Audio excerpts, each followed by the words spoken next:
अब गुरु की पहचान यह अलग विषय बनेगा।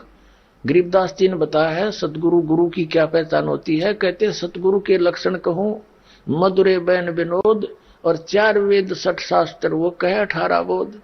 यानी वो कंप्लीट नॉलेज स्पिरिचुअल नॉलेज रखता है, वो संपूर्ण अध्यात्म मार्ग ज्ञान रखता है, वो सभी वेदों गीता पुराणों का ज्ञान रखता है, वो सतगुरु समझ लेना।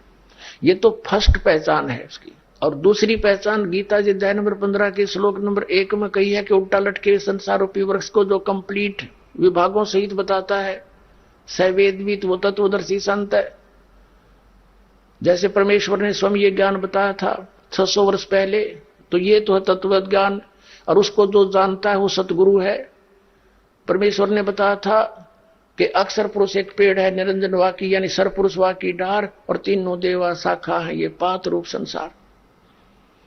परमात्मा ने स्वयं बता रखा है सच्चिदानंद घन की वाणी को, और उसके अनुसार शास्त्र अनुसार जो ज्ञान देता है वो सतगुरु है। तो वो ज्ञान इस दास को प्राप्त हुआ। इस दास ने 1994 से इसको बताना शुरू कर रखा है, जब से आदेश हुआ था इस नाम के और ज्ञान के देने का। ये सतगुरु की पहचान बताई है कि उल्टे लटके हुए संसार रूपी वृक्ष को जो बता देगा वो तत्वदर्शी संत होगा।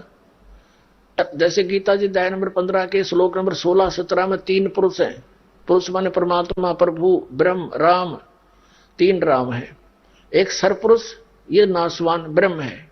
अक्षर पुरुष ये 7 संघ ब्रह्मांड का मालिक जिसको परब्रह्म कहते हैं। पार ब्रह्म अलग है, परब्रह्म अलग है।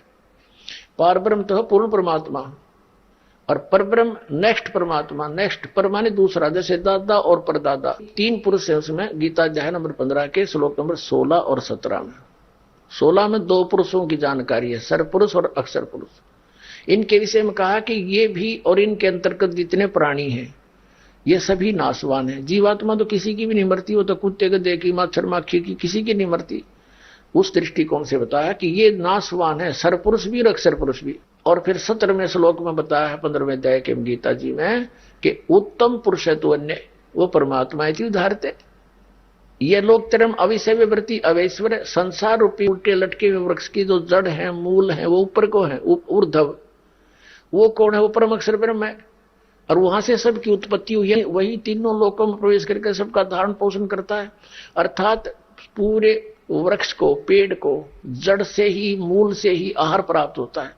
यानी सबका धारण पोषण करने वाला भी वो सतपुरुष ही है, अमर पुरुष है, कबीर साहब है। तो और वही परमात्मा कहा जाता है। परमात्मा का अर्थ है श्रेष्ठ आत्मा, अच्छी आत्मा।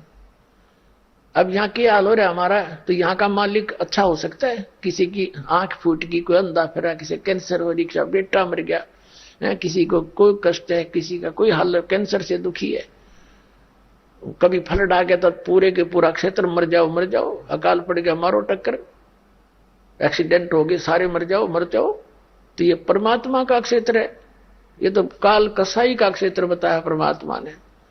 तो कहते हैं कि वो है परमात्मा, श्रेष्ठ आत्मा, जो कभी दुख नहीं देता, केवल सुख सुख देता है।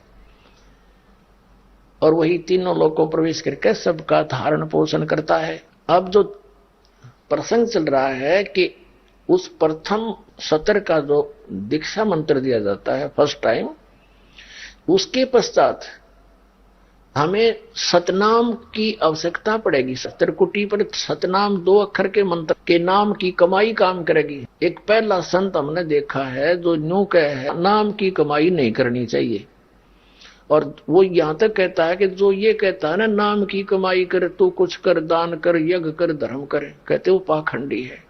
देखा कर मारी जा रही नालायक आदमी की। मतलब ऐसे व्यक्तियों को हम संत कह सकते हैं? बट्ठा बठान लग रहा है, नास्तिक बनावे, नुका गुरु पार कर देगा बस। एक धू धू के शब्द है, धू धू एक शब्द है, फिर कहा जाता ना सुना जाता। फिर तूने कहां से सुन लिया हो? ना वो कहने का, ना सुनने का, ना वो बोलने का, तो आपने कैसे प्राप्त हुआ? मारे सट्टे। तो ऐसे लोगों ने ये बट्ठा बैठा दिया भक्ति मार्ग का। अन्यों का है इस पूरे ब्रह्मांड में, इस ब्रह्मांड में मेरे पास जो वस्तु है किसी के पास नहीं, नाश करने की वस्तु है तेरे पास जीवन की, बट्ठा बैठान की, और इसी की जरूरत बिना किसी दे तेरे पास बनी रहे। वो अपने आत्माओं सभी जितने भी संत हैं और श्रद्धालु हैं ये पुण्य आत्मा है। अब बिना ज्ञान के डले ढोरे। अब परमात्मा ने इस दास को भेजा है। अगर ये भगत है और संत है, संत का अर्थ क्या है? क्या वो खुदा बन गया? वो भी तो परमात्मा के पाने की ही के प्रयत्न में है। अगर भगवान नहीं मिला तो ये कहते हैं उस साहिब के दरबार में उल्टे लटके ये संत और महंत गधा बना फिरेगा, फिर कहां जाएगी? या फिर इसकी जो आज बना बैठा है ये प्रभु। अब दास जो आपको बता रहा है, ये 5 यज्ञ करनी होती है। यज्ञों का जो चल रहा था, 5 यज्ञ है। एक यज्ञ धर्म की, दूसरी यज्ञ ध्यान। अब ध्यान ये हठयोग नहीं। जैसे किसी का कोई टेंशन हो जाती है किसी बात की, तो रह रहकर उसका दिमाग वहीं रहता, माइंड बात करता है, 2 सेकंड के बाद फिर अकेला हुआ ना, और वहीं ध्यान वो उसी पर रहता। तो ऐसे इस मंत्र के ऊपर परमात्मा की महिमा पर ध्यान रहे, उसके गुणगान, उसकी याद बनी रहे। This is meditation. ये सहज ध्यान है कि संसारिक बातों में कम और मालिक पर ज्यादा आपकी सुरती टिकी रहे। That is meditation. संतों का ये सहज ध्यान है, सहज मार्ग है। जैसे आप यहाँ सत्संग में आते हो तो यहाँ आपका ध्यान मालिक में रहता है। ये ध्यान यज्ञ हो रही है। एक यज्ञ धर्म की, दूसरी यज्ञ ध्यान, तीसरी यज्ञ हवन की। यहाँ देसी घी की जोत जलाई जाती है और सबको सलाह दी जाती है घर घर में अपना जोत जगाओ। पहले हमारे पूर्वज सभी यही किया करते थे। इन नास्तिकों ने यह भी बंद करा दिया, ये धन धन सदगुरु जय गुरुदेव वाले और राधा स्वामी वाले और ये इस तरह के जम्मू वाले, इन्हें सब बंद करवा दिए। कुछ नहीं करना, दान नहीं करना, यज्ञ नहीं करना है। वो भी जो थोड़ा बहुत रहा थी हवन यज्ञ की मिलनी थी वह भी बंद करवा दी। और ज्ञान इनका कक्ष है नहीं। ज्ञान यज्ञ हुआ करे सत्संग से, और सत्संग कहते हैं सच्चे ज्ञान को। इनका ज्ञान निराडंगा। सतलोक में क्या बताते हैं? बोला निराकार भगवान है। एक चतुरता दिखा के बोला प्रकाश उत्पन्न किया परमात्मा ने एक शब्द है, फिर उसमें खुद समा गया जैसे पानी में चीनी हो गया, एक रस लोथड़ा बन गया उदय प्रकाश का। फिर चेतन हो गया, उसको ऊपर फेंक दिया, भगवान आप पे चटक दिया, वो बूंद सी बन गई, बिंदु बन गए, वह बन गई आत्मा। और उस प्रकाश में ऐसे फिरती है, आनंद लेती है, टट्टू आनंद लेती है। भगवान वह है नहीं, फिर उस समुद्र में धक्के खाओ मछलियां।